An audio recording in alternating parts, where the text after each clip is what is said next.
নমস্কার বন্ধুরা, তোমরা সবাই কেমন আছো? আজকে তোমাদের কাছে নিয়ে চলে এসেছি নতুন একটা ব্লগ নিয়ে।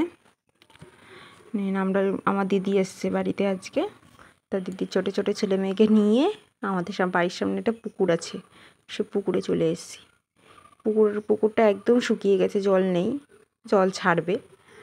তা পুকুরের সামনে অনেক বড় বড় আম গাছ আছে, তাই ঝড় হাওয়া টাওয়া দিচ্ছে, অনেক আম পড়েছে, আবার কিছু আম আমরা পেরেওছি। তা সবাই মিলে বসে আছে, তাই কী করা যাক, আম মাখা খাওয়া যাক। তাই নিয়ে আমগুলোকে কেটে ভালো করে ধুয়ে নিচ্ছি। আর ওইদিকে ওরা সব বাচ্চা কাচ্চা সব পুকুরে খেলা করছে। দেখেছেন পুকুরটাতে একটুও জল নেই। এদেরকে দেখে আমাদের ছোটোবেলার কথাগুলো মনে পড়ে যাচ্ছে। আমরাও ছোটোবেলায় এরকম করতাম, তাই না?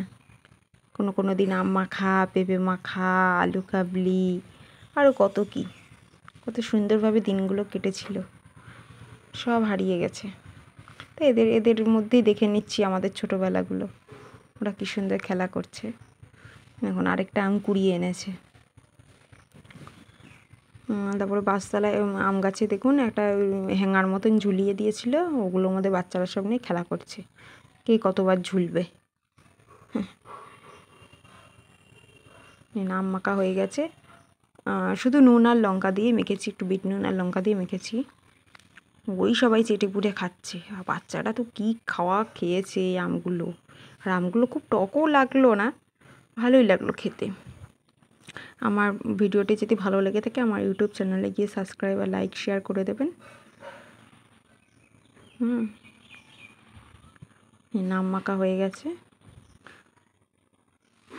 এবার আমরা এটা সবাই মিলে খাবো। ঠিক আছে, আজকের মতো টাটা, আবার দেখা হচ্ছে পরের একটি ব্লগে।